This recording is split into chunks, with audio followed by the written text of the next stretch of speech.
Having trouble finding a great accounting professional?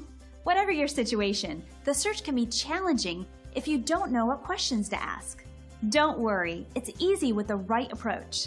Today we're chatting with a local accounting expert who will help you find a great professional that best suits your needs. Finding a tax preparer can be a very challenging situation.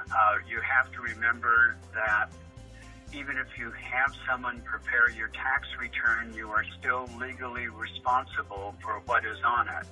So choosing a preparer is extremely important. And what I want to do is to help you look at different items that you should take into consideration when you are selecting a new tax preparer.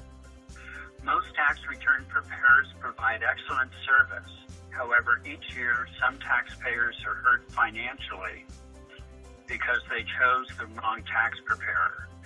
You have to remember that you are trusting your tax return preparer with your family's most personal and financial information. This can include your Social Security number, your date of birth, your name, your address, your marital status, your dependents, just a whole bunch of information.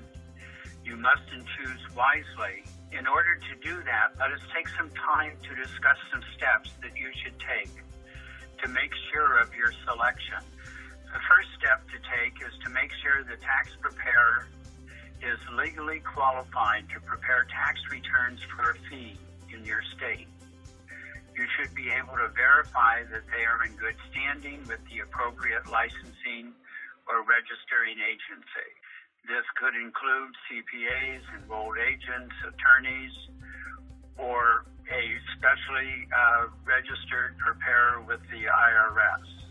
Avoid preparers who claim that they can get you larger refunds. If your returns are prepared correctly, every preparer should come up with the same results.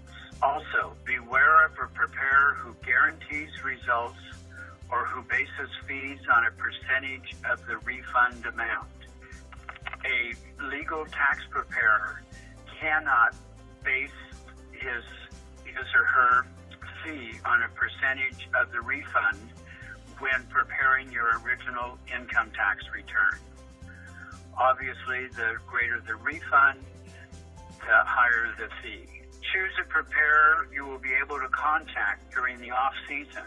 Let's assume the IRS sends out a little notice, and you get it. Your preparer does not.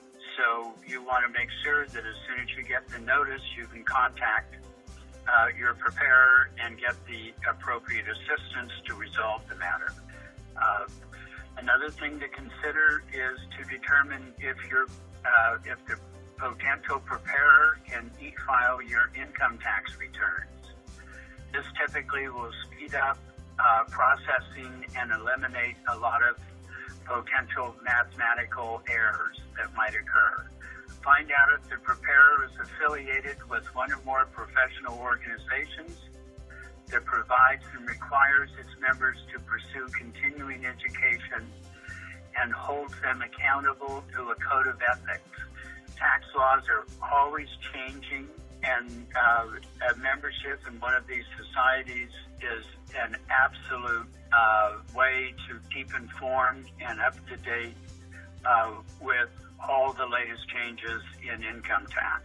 My next hint, which will be next time, I will discuss what a paid preparer is required by law to do when preparing your return, signing it, and reviewing it with you before you sign the return. If in the past your paid preparer has not done all of these things, then I suggest that you start looking for a new preparer. If you have any questions regarding this, please contact me at area code 916-240-3486 or email me at Alan, A-L-A-N, Shattuck, S-H-A-T-T-U-C-K, at sbcglobal.net. Thank you for listening.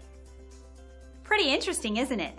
Now you have some helpful hints and great advice to help you make the best decision. Are you ready to learn more? You can reach today's expert by calling the number on your screen. See you next time!